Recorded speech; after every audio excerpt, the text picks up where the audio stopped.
Hello everyone and welcome back. In today's video, we will learn about the box sizing property of CSS. In the previous video, we learned about the concept of box model, how all HTML elements can be considered as boxes, and when we add padding and border to an element, it adds to its total width and height. Now let's say we have these two elements. As you can see, both of these, they look alike, just that their background color is different. Now let's add a padding to one card. So let's bring this up here. Let's say we add padding to this second card, say padding 32 pixels. Let's save it. And now as you can see, this second card, it looks bigger. And this is happening because we added this padding. Remember that box model concept? That. Let's say we don't want this to happen. So for that, we have another property called box sizing. It accepts two values, border box and content box. The default value is content box. So currently what you're seeing is the content box. So let's try changing the value of box sizing. So box sizing, by default, it is content box. Let's make it border box. Let's save it. And now as you can see, the box size did not increase. So the border box value includes the padding and border in an element's total width and height. Now this has a side effect.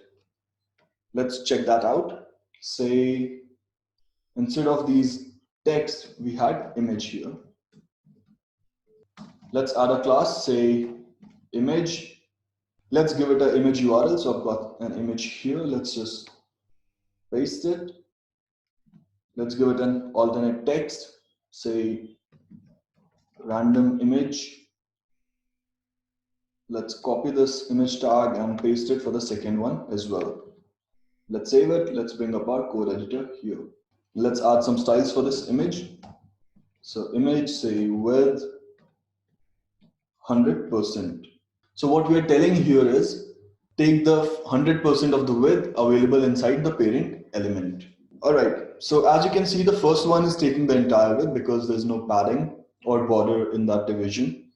But in the second one, we have given this padding. So it has this empty space on all the sides. Let's try increasing the padding. So instead of 32, we make it 48 pixels. And now as you can see, our image reduced. Similarly, let's try making it say 80 pixels. And again, the size of our image reduced. And this is happening because the total width is fixed to 300 pixels. And we're using box sizing to border box. So it includes the padding also in the width. So when we increase the padding and width is constant, which is 300 pixels, so it just results in reducing the width of image. So that is the side effect of using border box.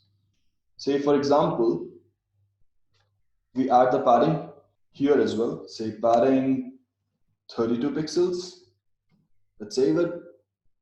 And as you can see, the box size increased, but the image remained same.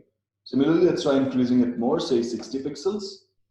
And as you can see, the box size is increasing, but the image is staying in the same dimension, which is 300 pixels by 300 pixels. So both these values have their pros and cons. There will be times when you will have to use border box, and there will be time when you will have to use content box. That's all for today, guys. If there is something that you did not understand, feel free to drop a comment and we will discuss it. See you in the next video. Bye and take care.